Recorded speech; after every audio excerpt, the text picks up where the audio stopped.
Around 4500 BCE, something appeared in the alluvial lowlands between the Tigris and Euphrates rivers that the archaeological record still struggles to explain. Cities. Not villages that gradually accumulated complexity over centuries, but what appears in the stratigraphy as urban civilization arriving already refined. Irrigation canals running for miles through the flat terrain. Legal codes governing property, inheritance, and debt. Monumental architecture on a scale that presumes organized labor.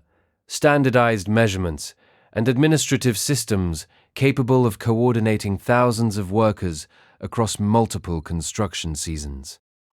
The Sumerians, a people whose language belongs to no known family, and isolate with no confirmed relatives among the world's linguistic groups, built the first cities the archaeological record can verify. And they built them as though they already knew how. Eridu, Uruk, Lagash, Nippur, these were not hamlets that gradually expanded. They were planned settlements with residential quarters, temple precincts, storage facilities, and drainage systems built on the flat, alluvial terrain of southern Iraq, where the soil was rich, but the land offered no stone, no timber, and no natural defenses. Everything was constructed from mud brick, shaped by hand and dried in the sun. And yet the results included ziggurats that rose tens of meters above the plain, and canal networks that extended for dozens of kilometers through terrain so flat that a 1-degree error in gradient would have rendered the entire irrigation system useless. The engineering precision required for these canals alone implies a knowledge of hydraulics, surveying, and labor management that arrives in the archaeological record without any visible developmental sequence. Cuneiform, their writing system, presents the same puzzle. The earliest tablets from Uruk, dating to around 3300 BCE, are not primitive scratches or tentative experiments with symbol making. They are complex administrative documents, grain inventories tallied by the bushel, temple records tracking offerings and expenditures, land surveys establishing boundaries with a specificity that implies legal enforcement. Within a few centuries, the same wedge-shaped script was recording religious hymns, astronomical observations, mathematical calculations, medical prescriptions listing symptoms alongside recommended treatments and expected outcomes, and literary compositions of startling sophistication, including dialogues, proverbs, and lamentations. The system used hundreds of signs, many with multiple readings depending on context, and required years of scribal training in dedicated schools, called edubas, tablet houses, where students practiced forming wedge marks in clay from childhood. No precursor writing system has been identified in the archaeological record. Cuneiform appears already functional, as though it had been developed elsewhere and arrived complete, and it would remain in use for more than 3,000 years, the longest continuous writing tradition in human history, until the last known tablet was pressed in Babylon sometime around 75 CE. Picture the room where this work was done. A low-ceilinged chamber in the temple precinct, its mud brick walls still holding the coolness of the morning even as the midday heat pressed against the city outside. A young scribe sits cross-legged on a reed mat, a lump of river clay in one hand and a reed stylus in the other, its tip sharpened to a triangular point. The clay is damp. It has to be, or the wedge marks will not hold, and the scribe works quickly, pressing rows of angular impressions into the surface before the Mesopotamian air dries the tablet beyond legibility. Beside him, an instructor moves between students, checking their work against a master copy on a stand. The sound in the room is the sound of reeds meeting earth, a faint, rhythmic pressing that eases the shoulders down. repeated hundreds of times across the morning, the same motion that would persist across 3,000 years of scribal tradition in rooms built and rebuilt along the same rivers. The scribes who operated this system understood themselves not as innovators, but as custodians. Their texts frequently use phrases like, "in those days, in those distant days," and "before the flood," to reference knowledge they considered inherited rather than discovered. At Nippur, the religious capital of Sumer, archaeologists recovered tens of thousands of clay tablets from what amounts to a vast institutional library, administrative, literary, religious, and scientific texts preserved side by side in a collection that represents one of the earliest systematic efforts to gather and maintain a civilization's accumulated knowledge. Samuel Noah Kramer, the American Assyriologist who spent decades translating Sumerian literary texts and whose 1956 work, History Begins at Sumer, catalogued the civilization's contributions, observed that the Sumerians recorded over 100 firsts in human history: the first written law codes, the first formal schools, the first organized agricultural systems, the first mathematical proofs, the first pharmacopoeia, the first attempts at systematic taxonomy of the natural world. Yet the Sumerians themselves wrote as though they were copying, not composing. Many scribal exercises from the Old Babylonian period contain archaic Sumerian forms that the later scribes themselves seemed to struggle reading, suggesting they were reproducing texts from traditions older than their own capacity to fully comprehend, preserving words whose original context had already begun to fade. The famous Sumerian proverb collections, preserved in these scribal exercises, contain observations that read as though they could have been written yesterday. You can have a lord, you can have a king, but the man to fear is the tax collector. The scribes copied these proverbs alongside mathematical tables, word lists, and hymns to deities whose worship had ceased centuries earlier. Maintaining the complete archive as an undifferentiated inheritance, as though distinguishing between the living and the obsolete was not their responsibility. Their astronomical knowledge is particularly striking. Sumerian tablets record the orbital period of Venus at 584 days, a figure modern astronomy confirms with only minor refinement. They tracked the Saros eclipse cycle, an 18-year pattern of recurring eclipses requiring predictive modeling across generations. Each astronomer building on records maintained by predecessors who would never see the predictions verified. Most remarkably, they documented the precession of the equinoxes, a 25,920-year wobble in Earth's rotational axis, so gradual that detecting it required astronomical records maintained across millennia, handed from one generation of observers to the next, with a fidelity implying institutional continuity and deep respect for inherited data. The Greeks, 2,000 years later, would struggle to match this level of precision. And when Hipparchus finally identified precession, around 130 BCE, he did so using Babylonian records that were themselves descended from Sumerian originals. The Plimpton 322 tablet, a Babylonian mathematical artifact built on Sumerian foundations and dating to approximately 1800 BCE, contains rows of Pythagorean triples, the relationship between the sides of a right triangle, arranged not as a theoretical proof, but as a practical computational tool, applied with the fluency of long familiarity more than 1,000 years before Pythagoras was born in the Aegean. The tablet does not explain the mathematics. It uses them, quietly, which implies a tradition of mathematical education stretching back further than the tablet itself.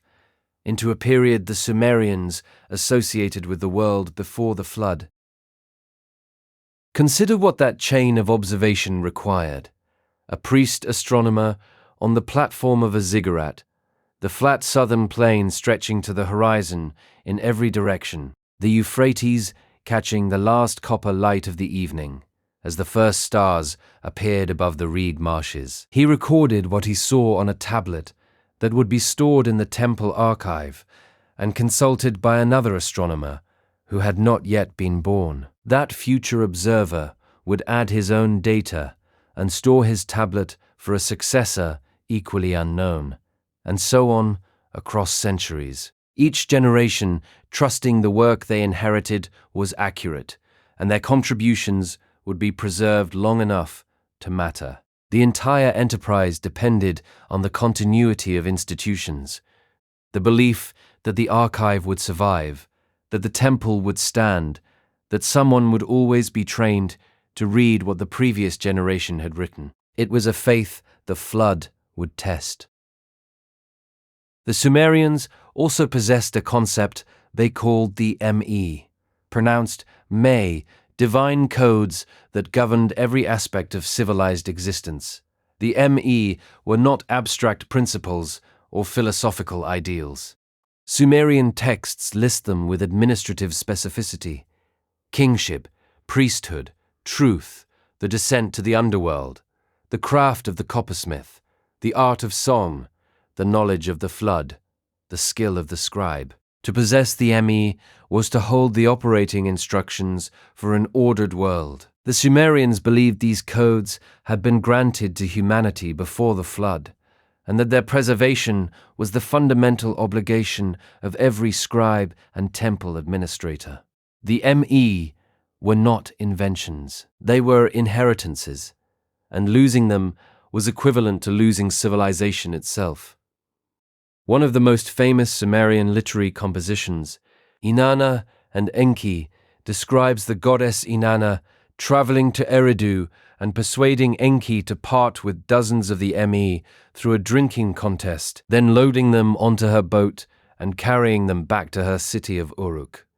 The tale reads like a heist narrative, but the theological stakes are existential. Without the Me, a city could not function as a civilized place. It would have buildings, but no governance, grain, but no justice, people, but no art. All of this knowledge, astronomical, mathematical, agricultural, architectural, legal, the Sumerians attributed not to their own ingenuity, but to an older world that the flood had interrupted. Their literature frames Sumerian civilization as recovery, not invention, as the patient reassembly of fragments from a more complete original. The kind of work that asks for nothing but presence, the kind that goes easier when the day has let go. The Sumerian king list makes this explicit. It opens with a line that has no equivalent in any other document from the ancient Near East. When kingship descended from heaven, kingship was in Eridu. It then names 8 kings who ruled 5 antediluvian cities: Eridu, Bad Tibera, Larak, Sippar, and Shuruppak, with combined reigns totaling 241,200 years. Alulim, the first king of Eridu, 28,800 years. Alulau, his successor, 36,000 years. Enmen-Lu'ana of Bad Tibera, 43,200 years. The numbers are precise, internally consistent, and expressed in the sexagesimal base 60 system the Sumerians used for all their calculations. They are also, by any modern measure of human lifespan, impossible. Whether the numbers encode dynasties rather than individual reigns, or represent a numerological system whose key has been lost, or reflect a mythological framework in which time before the flood operated according to rules we no longer comprehend, remains a subject of active, scholarly debate. Some researchers note that many of the numbers are clean multiples of 3,600, the Sumerian Sa, a fundamental unit of their sexagesimal counting system, which suggests mathematical encoding rather than literal chronology. Others point out that the king list was maintained and updated across centuries by scribes who had every reason to distinguish between historical and symbolic numbers, and who chose not to. What is not debated is the significance the Sumerians themselves attached to the division the numbers represent. Then a single line crosses the tablet like a scar in the clay. Then the flood swept over. After the flood, the king list continues, but now the reigns are measured in decades, not millennia. The world has changed. The impossible numbers belong to a world the Sumerians could only remember. A world below the waterline, where time and kinship and knowledge functioned according to rules that no longer applied. And the story of what happened at the waterline itself, the flood that divided everything into before and after, they preserved in a text older than any other flood account on Earth. The king list told the Sumerians that the flood had happened, the details of how it happened and why, and who survived. Those were preserved in a separate text, older and more damaged, but unmistakable in its narrative power. The tablet was found at Nippur in 1893, recovered by the University of Pennsylvania expedition from the ruins of the Temple Library, where it had lain for millennia, alongside thousands of other texts. It was catalogued, crated, and shipped to the University Museum in Philadelphia, where Arno Pobel would publish a transliteration and translation in 1914. Working at the kind of late hour when the rest of a building has gone dark. It was broken, large portions had crumbled or been lost in the archive's collapse, and what remained amounted to perhaps a third of the original. But that third was enough to reconstruct the oldest known flood narrative on Earth, predating the biblical account of Noah by more than 1,000 years. Scholars date the written Eridu Genesis to approximately 2300 BCE, though the oral tradition it records is certainly older. How much older is a question the texts cannot answer. And the Sumerians, who believed the story had been told since before writing existed, would probably have found the question beside the point. The cause of the flood, as the Sumerians told it, was not sin, it was noise. Humanity had grown too numerous, too loud. The cities were full and the fields were productive, and the people were doing exactly what they had been created to do, but the result was a world of such ceaseless activity that Enlil, chief among the divine council, lord of the storm and the atmosphere, could not rest. He lay awake while below him the human world hummed and clattered and multiplied. The Atrahasis tablet preserves the specific Akkadian phrase, "The land was bellowing like a bull." The god was disturbed by their uproar. The theological difference from the later biblical account is fundamental and reveals something important about how the Sumerians understood the relationship between gods and humans. In Genesis, the flood is moral judgment, a response to wickedness. In the Eridu Genesis, it is administrative irritation. The gods are not righteous avengers punishing a fallen world.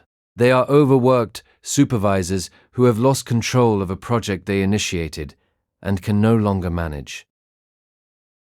Enki, god of wisdom and fresh water, lord of the subterranean Abzu, could not openly defy Enlil's decree to destroy humanity. The divine council had voted.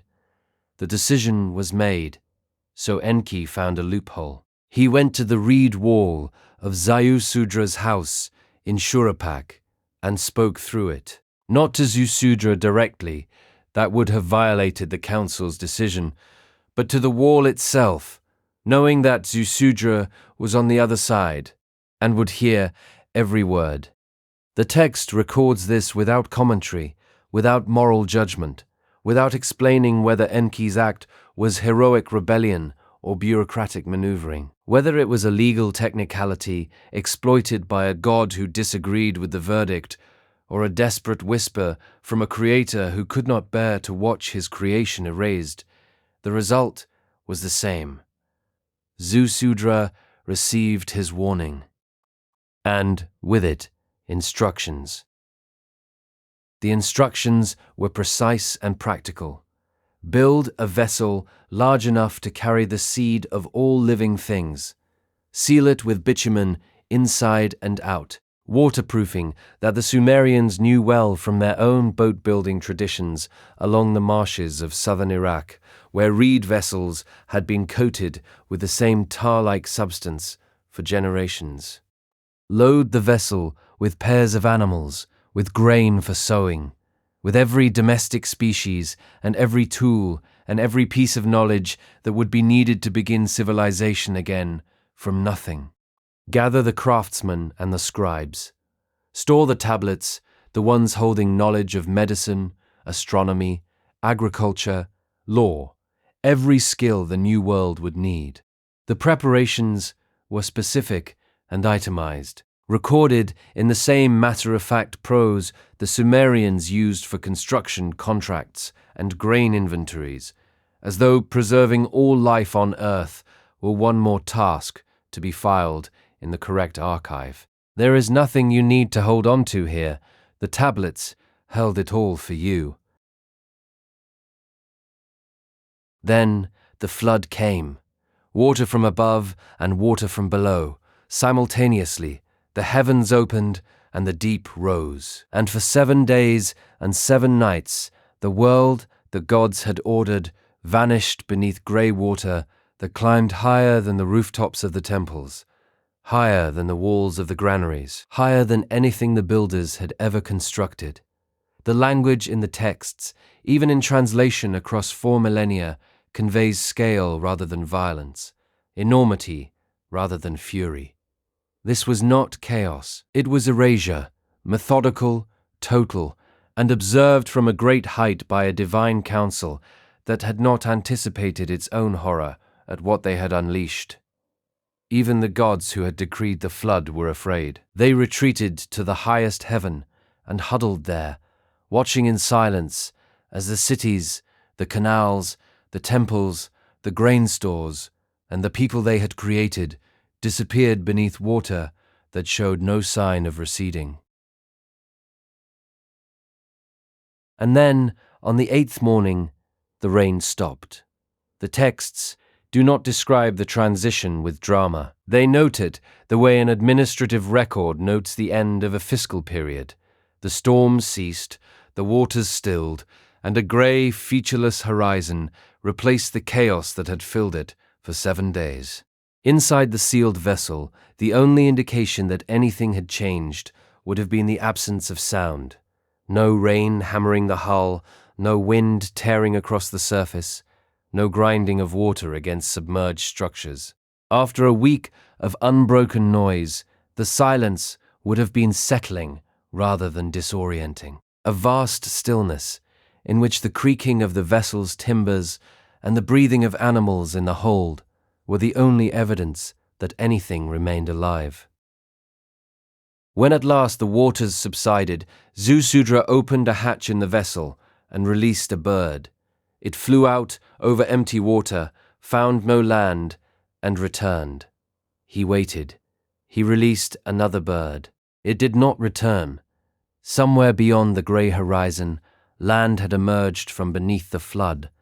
Zusudra brought the vessel to the first dry ground he could find and built an altar there. He made an offering, roasted grain and the meat of a clean animal, the smoke rising into a sky that had been empty of prayer for 7 days. The gods descended, drawn by the smell of the sacrifice.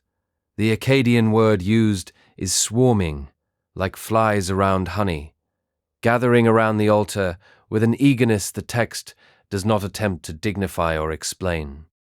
They had been without worship for a week, and that, it seems, was long enough. Enlil was furious that someone had survived. The decree had been absolute. The flood was meant to be total. No exceptions, no survivors, no vessel riding the surface while the world below drowned. Enki's intervention had undermined the will of the council, and Enlil's anger was directed as much at his fellow god as at the human who had escaped. But Enki argued his case before the assembled divine council, with a logic the texts present as both passionate and precise. Was it just to destroy the righteous alongside the guilty? Could the gods not have used plague to reduce the population, or famine, or predators that would thin the numbers without obliterating the species? Could they not have found something measured, something that distinguished between those who deserved destruction and those who did not? The argument was effective.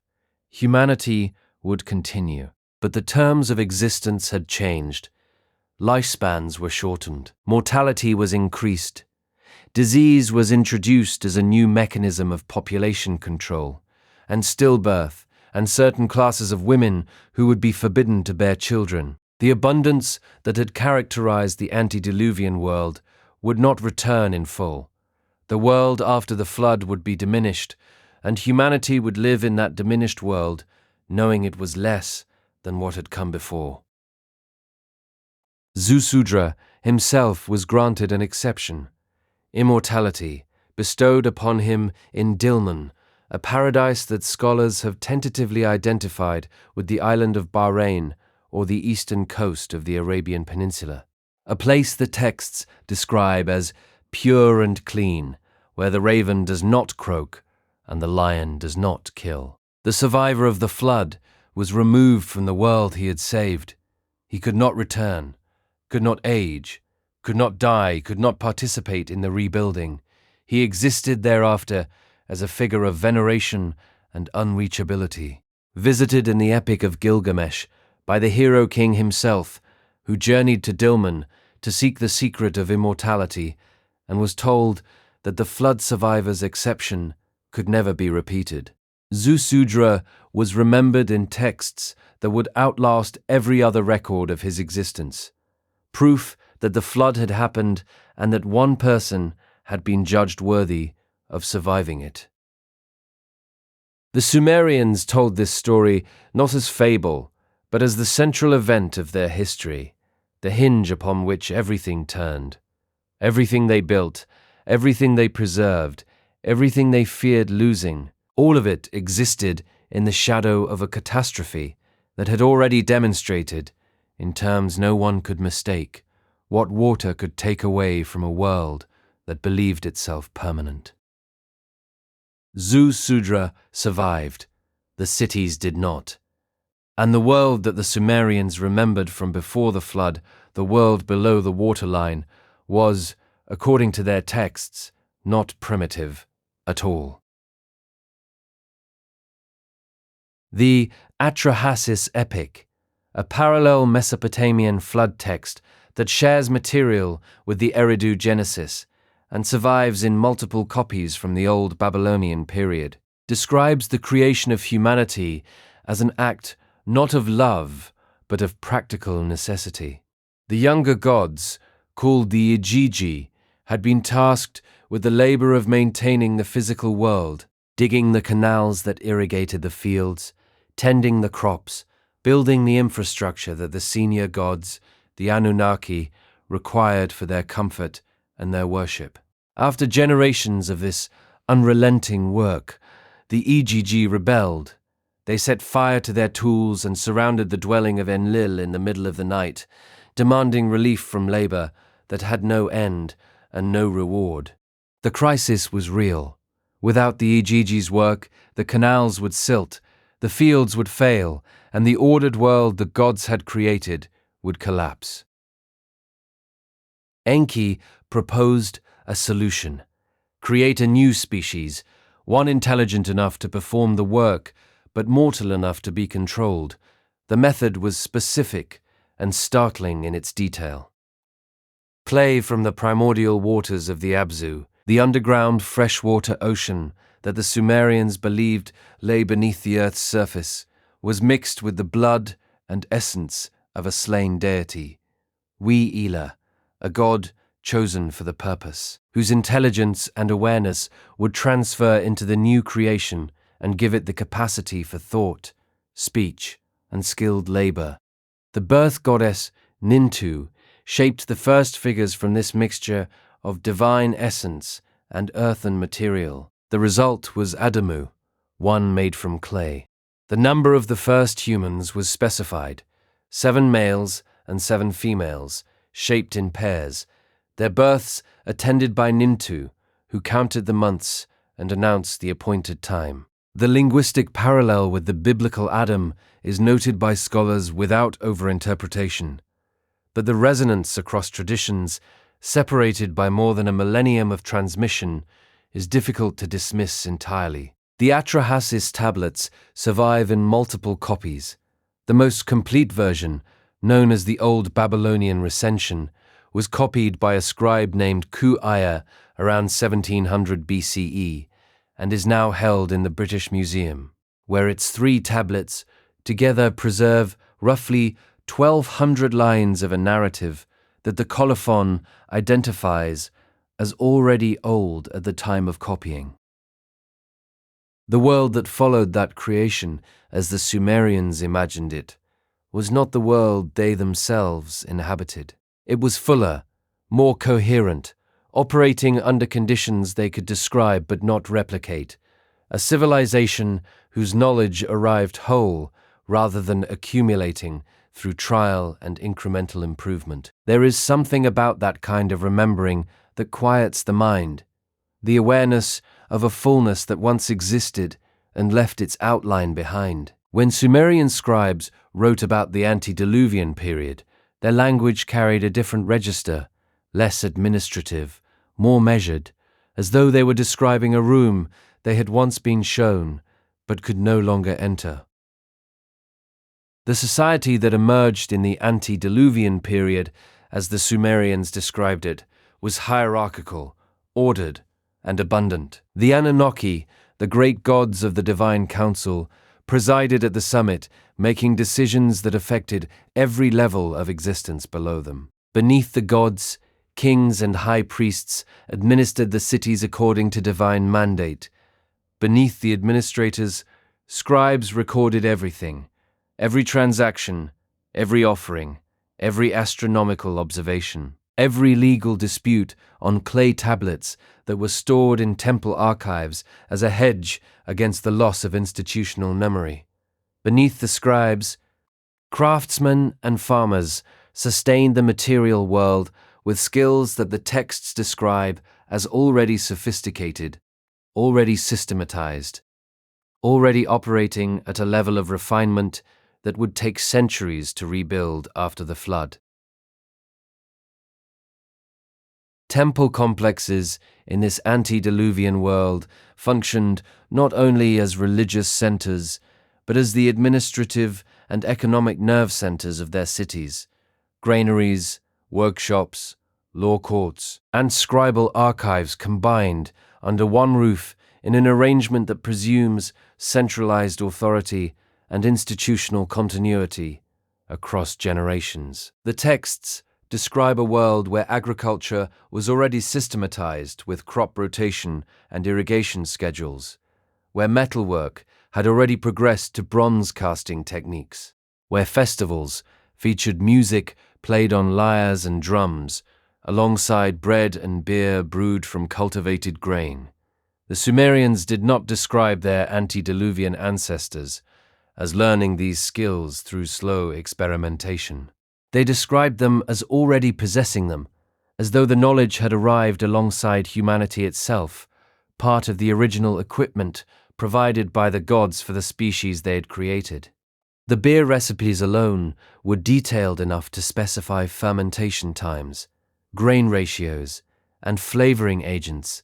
The hymn to Ninkasi, goddess of brewing, doubles as a practical instruction manual that modern brewers have used to recreate Sumerian beer with reasonable confidence. The agricultural texts specify planting seasons, seed quantities per unit area, and expected yields under different irrigation conditions, displaying the kind of accumulated empirical data that normally requires generations of trial and error to compile. This is where the ME become essential to understanding what the Sumerians believed they had lost, the divine codes governing civilization, kingship, priesthood, truth, the flood, the descent to the underworld, the craft of the coppersmith, the art of song, the skill of the physician, the art of brewing, were, according to the texts, bestowed upon humanity in the antediluvian period as the operating instructions for an ordered world. Samuel Noah Kramer, whose translations remain foundational, observed that Sumerian literary texts contain a recurring anxiety of incompleteness, the persistent sense that the post-flood world possessed a fraction of what had once existed, that the ME had been scattered by the catastrophe, and that the scribes' work was a constant effort to gather what remained. Let that weight settle. The scribes carried it, so you would not have to. The Sumerian word for this anxiety, according to Kramer, has no clean English equivalent. It encompasses regret, diminishment, and the awareness of living in a copy rather than an original. The paradox embedded in the texts is this: why would the gods destroy a system they had created and that was functioning as designed? The Sumerians offered several answers across their literary tradition: overpopulation, noise, a loss of divine control, humanity overstepping its assigned role in the cosmic order, but none entirely satisfying, none that fully explains the scale of the response. The implication, read across the Atrahasis, the Eridu Genesis, and the King List together, is that the antediluvian world had exceeded its parameters in ways the gods had not anticipated, and could not reverse by any means short of obliteration. After the flood, the world was smaller in every measurable way. The King List's post-flood entries record kings ruling for decades instead of millennia. Jukur of Kish reigned for 1,200 years. Still impossibly long by modern standards, but a fraction of the antediluvian figures. And the numbers continued to decrease as the list progressed towards the historical period. Cities were rebuilt, but not restored to the scale the texts attribute to the antediluvian world. Knowledge was recovered piecemeal from fragments and oral tradition, but never reconstituted in its original completeness. The Sumerians described their own civilization not as progress, not as ascent from primitive origins toward increasing sophistication, but as convalescence, a slow, partial, and ongoing recovery from a catastrophe that had interrupted the transmission of everything that mattered most, leaving them to reassemble what they could from what the water had not taken, and to mark what was missing with the silence of a tradition that knew its own incompleteness. We return now to Woolley's trench at because the story the Sumerians told in cuneiform and the story the ground tells in stratigraphy converge at the same point. That 8-foot band of sterile clay was not metaphor. It was physical deposit, alluvial sediment laid down by catastrophic flooding sometime around 3000 to 2900 BCE. Woolley's method of contextual excavation, bracketing the flood deposit with pottery, typology above and below, dating the transition by the styles of the vessels found on either side of the silence, established the deposit's age with a precision that subsequent radiocarbon analysis has broadly confirmed. What lay beneath the clay was older than what lay above it. What lay between them was water, dried to mud, dried to clay, dried to a silence that lasted 5,000 years until a British archaeologist put a trowel through it. He was not alone in finding flood deposits.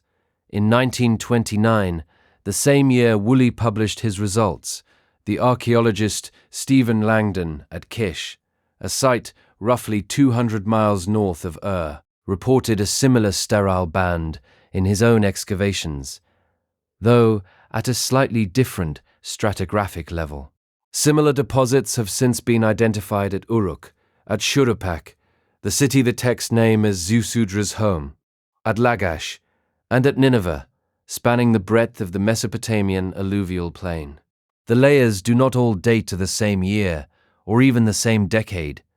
Max Mallowan, who excavated at Nineveh in the 1930s, found his flood deposit at a different depth and date from Woolley's at the deposits cluster within a window of approximately a century, suggesting not a single simultaneous global event, but a pattern of catastrophic flooding across the region, severe enough to bury habitation levels and interrupt the continuity of occupation at multiple major sites within a few generations of one another.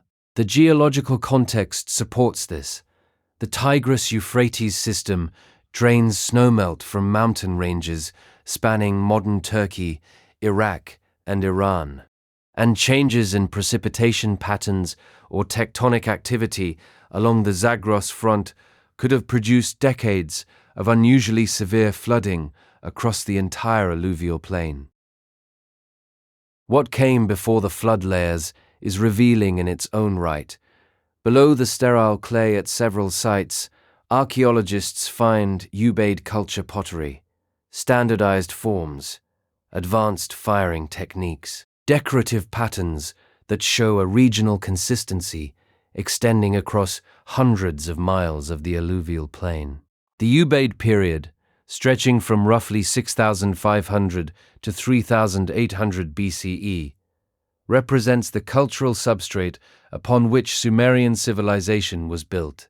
Ubaid settlements have been found as far away as the eastern coast of the Arabian Peninsula and the upper reaches of the Tigris, connected by what appears to have been a network of trade and shared ritual practice that spanned the entire Fertile Crescent.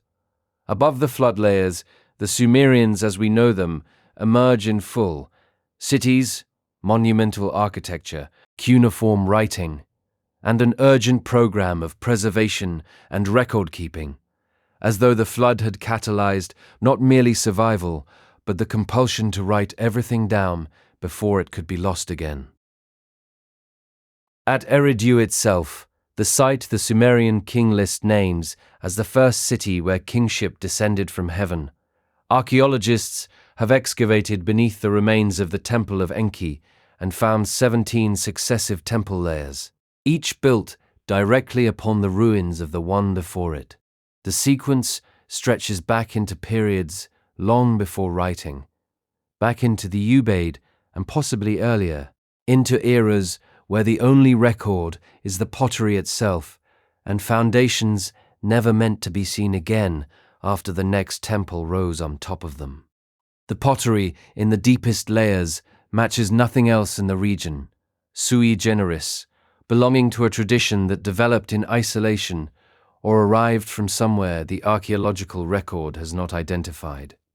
17 temples, one atop another, on the same sacred ground, rebuilt across thousands of years in the way a lamp is relit each evening in the same window, as though the location itself mattered more than any individual building, as though whatever made Eridu holy predated the ability to write down why. 17 temples, layered in the earth like pages, pressed together in a book whose binding has long since crumbled. Each one was built with the knowledge that the ground beneath it held the remains of what came before. And each was built anyway, not beside the old foundations, but directly on top of them, as though the builders understood that sacred ground is not created by architecture alone, but by the accumulated weight of every structure that has occupied the same coordinates. The act of rebuilding is itself a statement about what survives, not walls, not rooflines, not the arrangement of rooms, but the commitment to return to the same place and begin again. 600 miles to the northwest, in the limestone ridges of southeastern Turkey, a site called Gobekli Tepe forces the question of pre-flood sophistication further back in time. Klaus Schmidt, a German archaeologist, began excavating there in 1995 and continued leading the work until his death in 2014, uncovering massive T-shaped stone pillars arranged in circular enclosures. Some of the pillars weigh as much as 60 tons. They are carved with detailed animal reliefs: foxes, vultures, scorpions, wild boar, serpents, and arranged with what appears to be deliberate astronomical alignment. The site dates to approximately 9,600 BCE, 6,000 years before the earliest Sumerian cities, and roughly 4,000 years before the invention of the wheel or the domestication of cattle. According to the conventional archaeological framework, it was built by hunter-gatherers who should not have possessed the organizational capacity, the engineering knowledge, or the surplus labor necessary for monumental construction.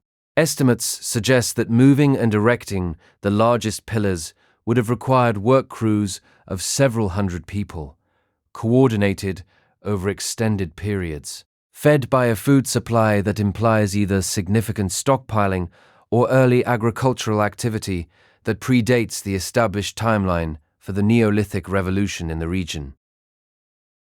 Recent analysis has complicated that classification considerably.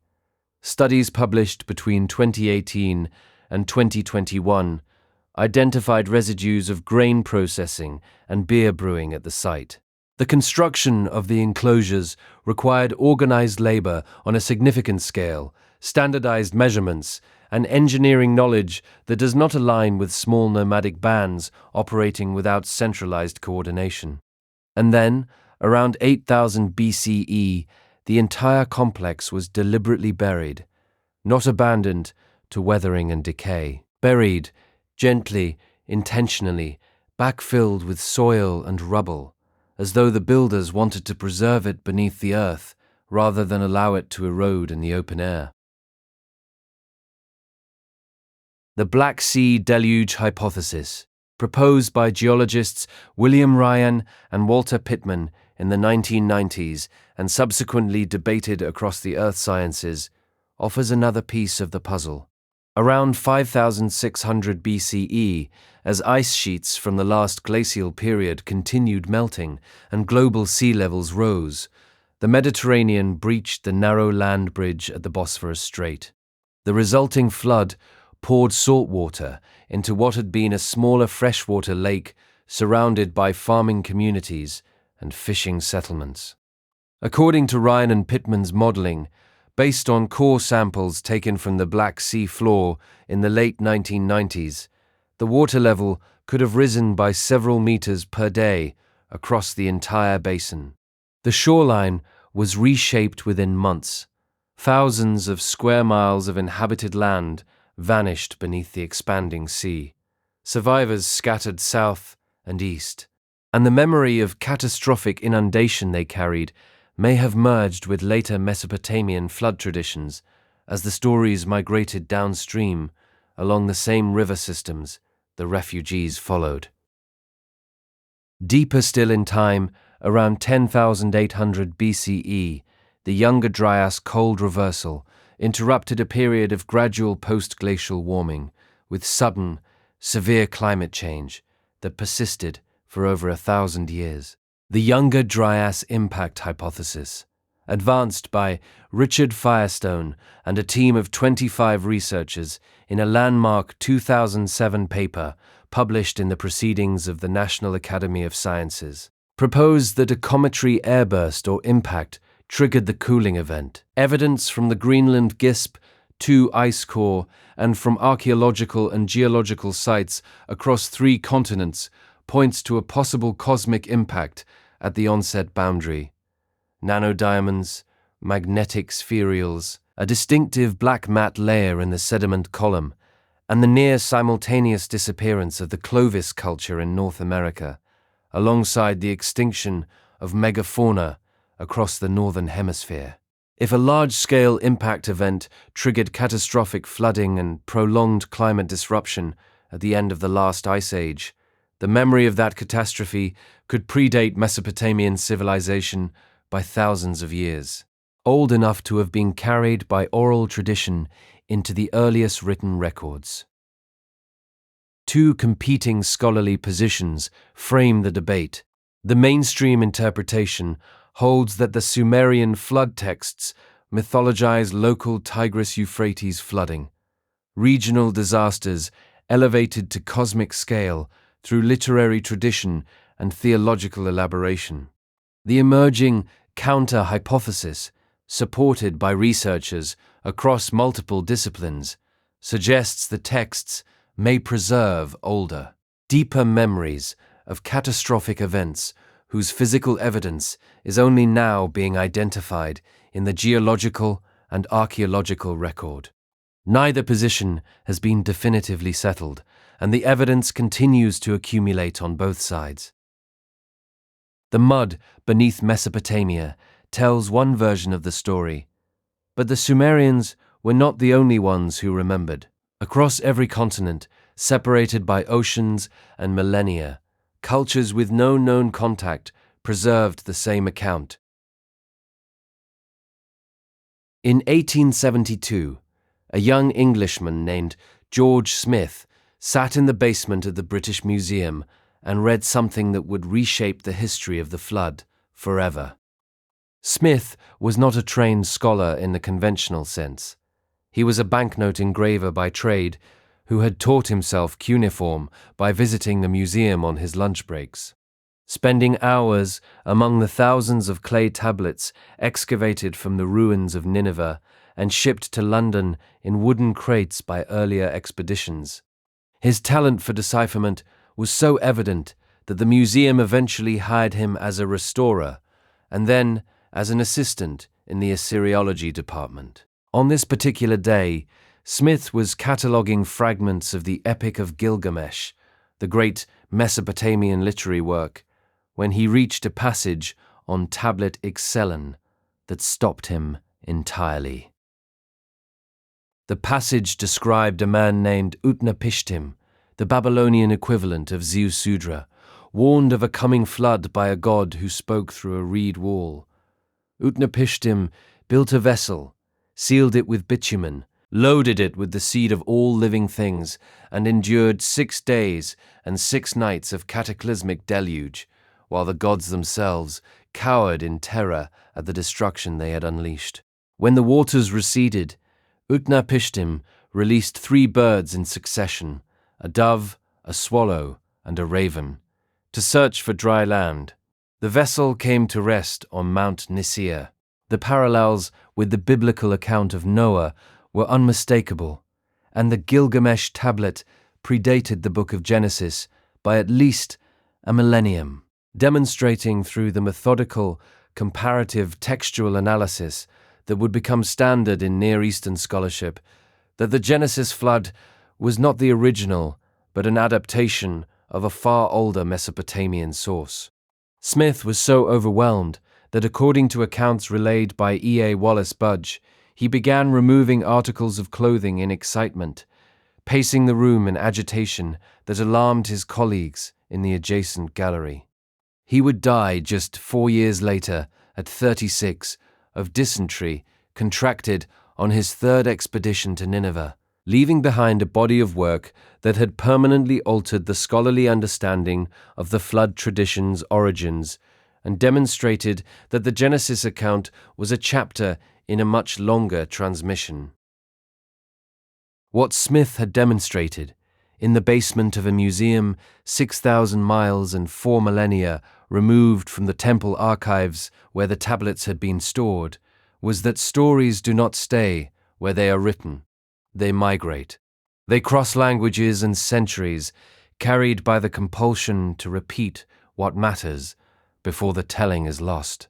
The reed stylus presses the clay, the tablet dries, the city falls, the tablet survives. And eventually, someone in a different century leans over it under gaslight and reads a flood the writer saw in a language the reader taught himself. The distance between scribe and reader is measured not in miles, but in the persistence of the marks, the quiet way a story outlasts everything, except the need to hear it again. The Gilgamesh tablet proved that the biblical flood was not the first telling. The details Smith uncovered, the reed wall warning, the vessel sealed with bitumen, the birds released in sequence, the gods cowering at their own destruction, corresponded point by point with Sumerian originals that would not be fully translated for another 4 decades. But even the Sumerian version was not alone. James George Fraser published his landmark 1918 work, Folklore in the Old Testament, in which he documented what subsequent researchers would confirm and expand across the following century. Over 200 distinct flood legends distributed across cultures with no known contact, no shared language, no common trade routes, and no obvious mechanism for transmission. The Hindu tradition preserves one of the most structurally complete parallels. In the Matsya Purana and the Shatapatha Brahmana, a man named Manu, progenitor of humanity in the Vedic tradition, discovers a small fish in his washing water. He protects it, transferring the growing creature from vessel to vessel as it outgrows each container. The fish eventually reveals itself as Matsya, an avatar of the god Vishnu. Matsya warns Manu that a great flood will destroy the world and instructs him to build a vessel large enough to carry the 7 sages, the seeds of all plants, and pairs of every living creature. When the deluge comes, Matsya, now enormous, tows the vessel through the waters by a rope tied to his horn, guiding it through the flood towards safety. The boat comes to rest on the peaks of the Himalayas. Manu preserves not just biological life, but the Vedas themselves, the sacred knowledge without which civilization cannot be reborn, and the rituals that sustain cosmic order cannot be performed. The emphasis on preserving knowledge, not merely physical survival, mirrors the Sumerian preoccupation with the ME. 2 traditions, separated by the breadth of Asia, arrived independently at the same conclusion. The flood threatened not just lives, but the accumulated memory of how to live. The Greek tradition offers a more compressed version of the same underlying structure. Zeus, angered by the wickedness of the Bronze Age race, determines to send a flood that will cleanse the earth of humanity entirely. But Prometheus, the Titan, who had given fire to mortals, warns his son Deucalion. Deucalion builds a wooden chest. He and his wife Pyrrha survive 9 days and 9 nights of continuous rain, floating on the flood until they come to rest on Mount Parnassus. When the waters recede, they are alone in an empty world. Instructed by an oracle to throw the bones of their mother over their shoulders, they interpret the riddle. The mother is the earth, and her bones are stones. The stones they cast behind them become new human beings. Humanity is rebuilt from the body of the ground itself, a creation from earth that echoes across language and ocean and more than 1,000 years of independent cultural development. The Sumerian image of Adamu, shaped from clay. The Chinese tradition diverges from these patterns in a way that reveals as much as the parallels. During the reign of the legendary Emperor Yao, floods devastated the lowland regions for generations, disrupting agriculture and displacing entire populations. A minister named Gun was appointed to control the waters. Gun's approach was to build dams and barriers, attempting to contain the flood by force. But the waters breached every wall he constructed, and after years of futile effort, Gun was executed for his failure. His son, Yu, took a fundamentally different approach. Rather than resisting the water, Yu studied its movement. He dredged channels, redirected rivers into new courses, and carved passages through mountains to guide the flood toward the sea. The project consumed 13 years of his life. According to tradition, he passed the door of his own home 3 times during those years without entering. So complete was his dedication to the task. You succeeded. The waters receded along the channels he had carved. He was made emperor, founding the Xia dynasty, the first dynasty in the Chinese historical tradition. It is the only major flood narrative in which the protagonist does not flee the water, but instead engineers a solution to it. The flood is not divine punishment to be endured or survived. It is a problem to be understood and solved through sustained effort and ingenuity. The Hopi people of the American Southwest preserve a tradition of multiple successive worlds, each destroyed and replaced in turn. The third world was destroyed by a great flood. Spider-Woman, a central figure in Hopi cosmology, guided the worthy into hollow reeds that floated on the surface of the rising water, carrying them and their sacred knowledge safely through the Deluge and into the fourth world, the world we inhabit now. The Inca tradition tells of Viracocha, the creator god, sending a vast flood to destroy the race of giants who had displeased him. 2 human survivors emerged from a cave near Lake Titicaca after the waters finally receded, and Viracocha taught them the skills they would need to rebuild the world. In Australia, the research of Patrick Nunn and Nicholas Reid, published in 2015 in the journal Australian Geographer, demonstrated something remarkable about the durability of oral tradition. Aboriginal oral histories from communities including the Kurnai and the Gundungurra describe specific geographic features, islands, coastlines, river mouths that have been submerged beneath the sea for more than 10,000 years. When Nunn and Reid compared these oral descriptions with sonar mapping of the current seabed, the correspondence was precise enough to confirm that the stories preserved accurate geographic data across 10 millennia of unwritten transmission. If oral tradition can maintain this level of accuracy without writing across 400 generations of human memory, your breathing has probably slowed since that sentence began, and 10,000 years passed in the time it took to notice. Then, the flood accounts, encoded in Sumerian cuneiform, may carry a deeper layer of factual content than scholars assumed possible. Over 200 cultures, separated by oceans and millennia, preserved the same fundamental account.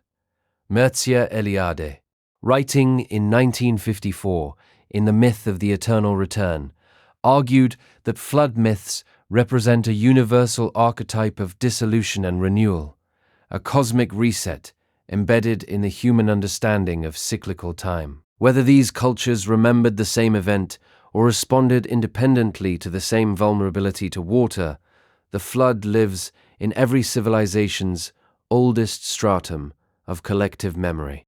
And perhaps the Sumerian scribes understood that better than anyone who came after them. The mainstream scholarly interpretation of the Sumerian flood texts is straightforward and well supported by the physical evidence. The Tigris-Euphrates plain floods. It has always flooded. The rivers carry snowmelt from the Zagros and Taurus mountains of eastern Turkey and western Iran, and when the spring rains are heavy and the snowmelt arrives at the wrong time, the alluvial lowlands can be inundated for miles in every direction.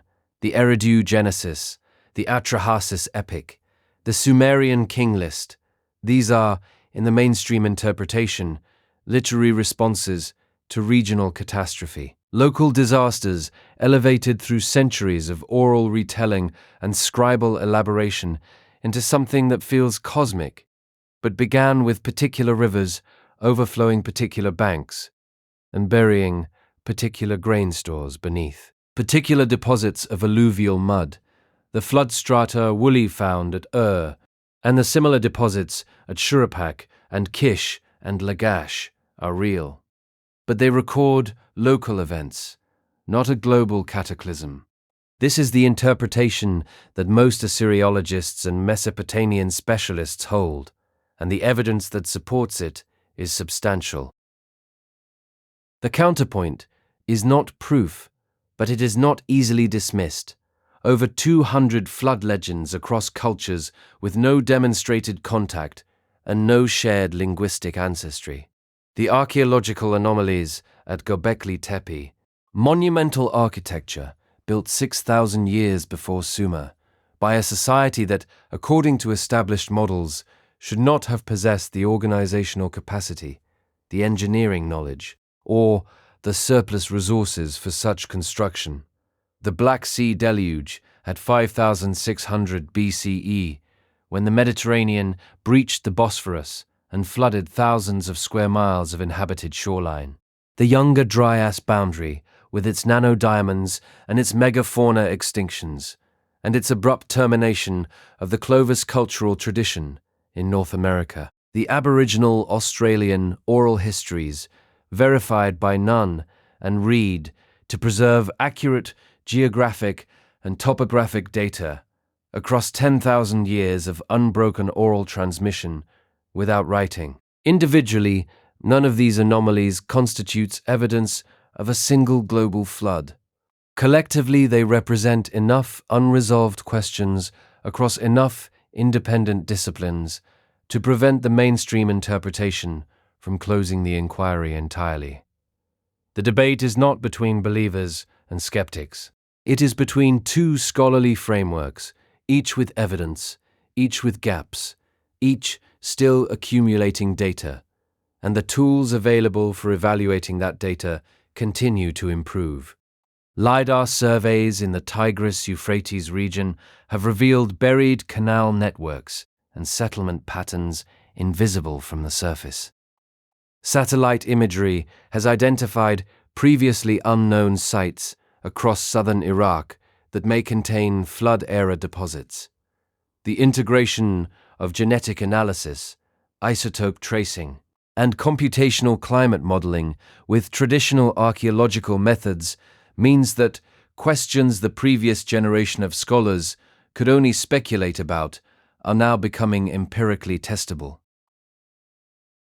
What is not in dispute is the scale of the work that remains. Over 500,000 cuneiform tablets are held in museum collections worldwide. The British Museum alone holds approximately 130,000. These are not all flood texts. The vast majority are the ordinary records of a civilization that lasted 3 millennia.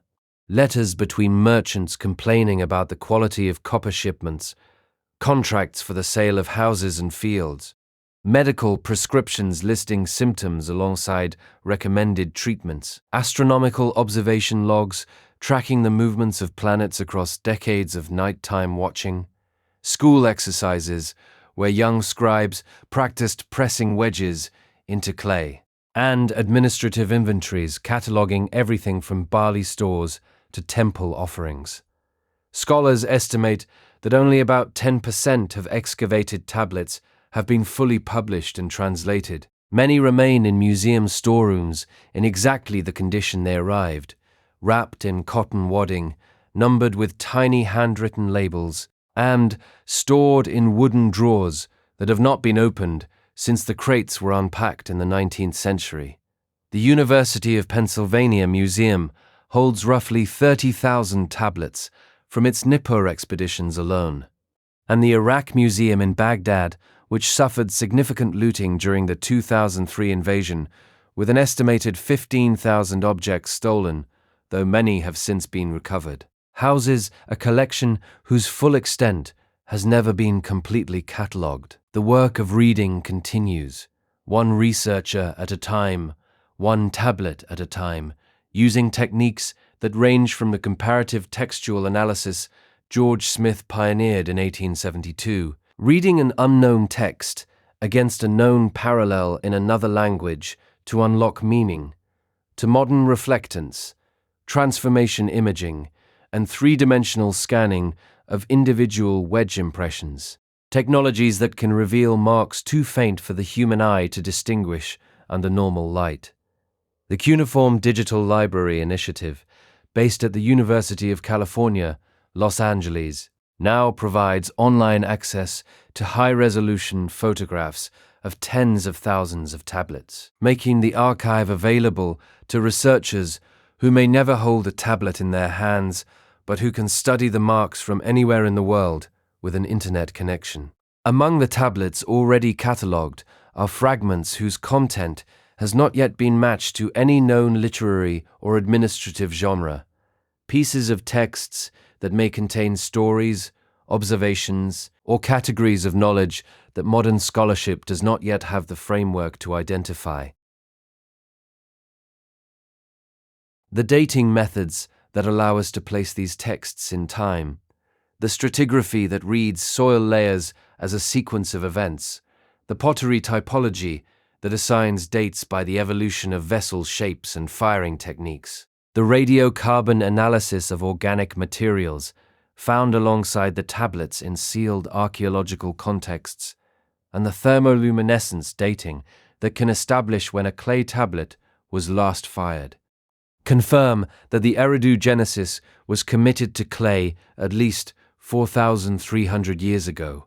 The oral tradition behind it is older. How much older is a question the tablets themselves cannot answer. But the Sumerians believe the answer was much older than their own civilization's memory could reach. They believed they were custodians of something that preceded them by an immeasurable span, that the knowledge they pressed into clay tablets and stored in temple archives had survived a catastrophe that had erased the world it came from, and that their obligation, the fundamental duty of every scribe, every priest, every administrator who could hold a stylus, was to ensure that knowledge survived the next catastrophe, whenever it came. The Sumerians did not claim to be the first civilization. They claimed to be the ones who remembered. Their tablets read not like invention, but like preservation, the careful, anxious recording of knowledge they feared losing for a second time. The scribes who maintained the temple archives at Nippur and and Eridu were not innovating. They were safeguarding. Every tablet they pressed, every list they compiled, every hymn they copied from an earlier, more damaged original was an act of archival rescue, an attempt to keep the thread of knowledge unbroken across the centuries, because they had been told, and they believed, that the thread had broken once before, catastrophically, and that the world they lived in was the diminished result.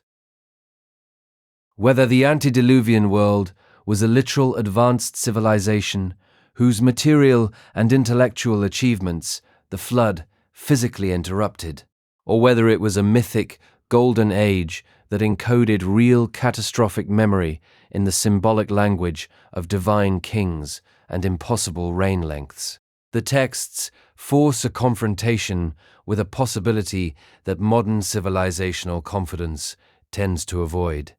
That knowledge is not permanent.